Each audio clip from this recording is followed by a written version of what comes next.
What's going on, everyone? This is DD1 here on Jimmy Master Metronics, and today I'm going to be reviewing something that I've had for a while now, but I've been sort of hesitant on reviewing it for whatever reason, and I decided, well, since we just hit 10,000 subscribers, thank you guys so much, by the way, we really appreciate it. I decided why not go ahead and reveal that I have this item. And there is going to be another review of a much more significant item for like an official 10,000 subscriber special, but that thing is still in the works, so it's not going to be revealed just yet. But I figured why not go ahead and reveal this just to put something out there acknowledging that we did hit that significant amount of subscribers. So this right here is a Gemmy animated gramophone. These were sold in 2015 at several stores. Really, any party store could have gotten this, as well as, like Walmart had these, At Home had these, and even Target had these. Now, I did get a gramophone in 2015 from the At Home store, but I don't currently know where it is, because that's a great thing. And so I don't have it sitting out here right now. So you may be thinking, well, what is this? What is this gramophone right here? Well, let's just say that this gramophone is the most valuable gramophone known to exist, as it is the prototype version of the 2015 animated gramophone. So this was on eBay not too long ago, and I was bidding on all sorts of things from the seller, such as the interactive skull candy bowl and the radio. Well, if you didn't realize that there are a good bit of tabletop Gemmy prototypes from this seller, who has an association with Target, which is located in Minneapolis, Minnesota. And so through them, he has over time been able to get quite a few of them. I'm pretty sure he's almost out of them for this year, though. But basically, there were like 4 of them initially, and they were all bidded up very high. I ended up losing all of them somehow. And then for this one, the buyer just did not pay.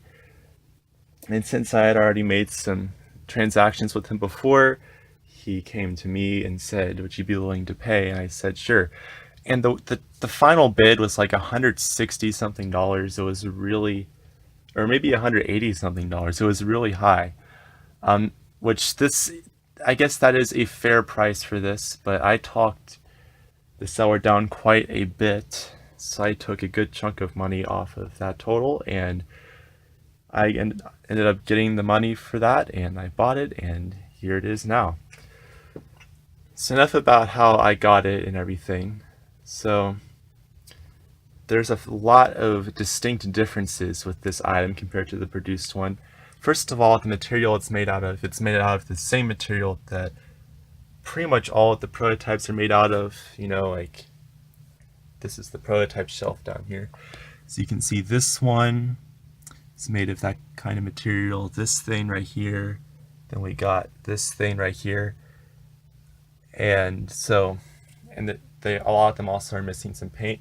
Surprisingly, this one is missing basically no paint at all, which is very, very nice. The button, I wish I had my other one, but it's either in my attic, which is very hot right now, in a box with a bunch of random junk, or it is in the closet in this collection room, which is sort of hard to get to, especially right now, because I have some repair projects going on, and they're taking up the floor in front of that door. So you can watch other videos to see differences, but the button is bigger, and it is an older style kind of button, sort of like the eyeball doorbells, versus these clicky ones that don't have any rubber in the middle. So this is one of the nicer buttons, and it's bigger. And the motion sensor itself is also larger in size. Well, the hole, not the actual motion sensor, but the hole is very tiny on the produced one. And another thing I noticed that's different is the little needle that actually goes on the record. It's much thinner, much more precise, I guess. if you look at this, this is not screwed together as one solid piece. All of the grooves and everything have a lot more detail to them. Very nicely done. You can see all the hand painted and molded details there. That fabric, I'm pretty sure, is coming loose on the bottom. And I just noticed this, but you can see where they painted the disc and they got a little bit of the gold on the little needle there. Either that or they decided, or they thought, oh, let's paint the whole thing gold. And they messed up. I don't know why they would start in there. That's like the worst place to start that. But that's also a little wonky there. I'm gonna rotate it so you can see it from this side.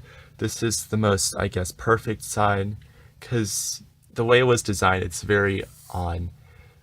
And here are the prototype labels. And so something about this side of it, you can see that it's not exactly straight because, well, it's just this. There's a lot of imperfections with this thing. But that's all I have to really say about the sides and the actual view of it. Sorry, I just paused it because I had to cough. But now we're going to look at the label here. This is not a Gemmy label, it is a Target label. It's a chance that a Gemmy label is underneath this, but I'm obviously not going to take it off. So it's the sample tag. The date sent was 2/4/2015. Gemmy, obviously. Official description, spooky gramophone. And all this stuff was never filled out. They just put this here, so it was approved as a prototype to go on the next stage. And there's a label that you could scan with something and it would give you absolutely no information, probably. And then we're going to look at the bottom here. So this is where you can definitely tell there's some imperfections. You can see that the FCC rules are actually cut off there because they got a bigger kind of base and they literally trimmed it down into a square. And they add the 4 foam pads, so you can just see the imperfections all over the place. And this is where there would have been a slot for a Tremie button to go, but they filled that in. There's the sound sensor and the speaker. And the reason why this is sticking out a little bit is just because since it's sort of wonky, it's sort of hard to put this back in, and I also don't want to damage the item at all. But yeah, so there's a lot of imperfections here. It's really, really nice and interesting. Look at the back side real quick. There's that. And once again, I would have the other one out, but it would just be a really big hassle. And what's really great is I had to edit 2 parts of this video together because someone called me in the middle of this, so I cut it off. But now, without further ado, we are finally going to be playing the 2 songs that it does. So without further ado, we will demonstrate it for you.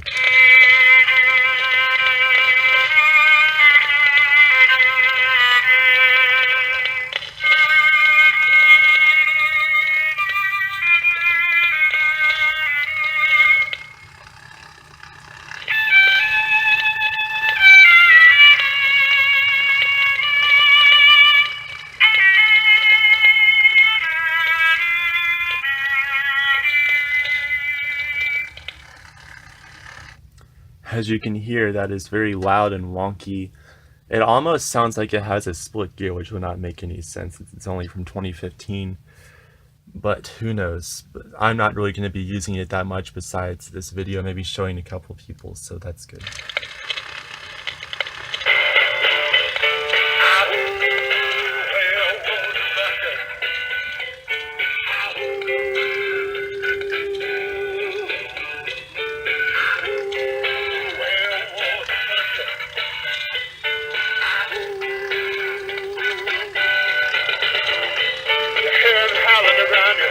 Door. Better not let him in.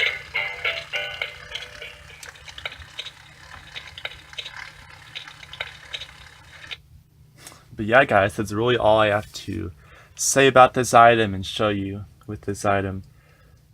So there's really not much more for me to say, but since this is sort of the 10,000 subscriber acknowledgement, that sounds so weird. Yeah, just once again, thank you guys so much. It means so much to all of us on the channel, and we hope to continue to provide information and demonstrations and in-store tours and restorations and all of that great stuff for years to come. So on behalf of everyone on the channel, thank you so much, and see you in the next review.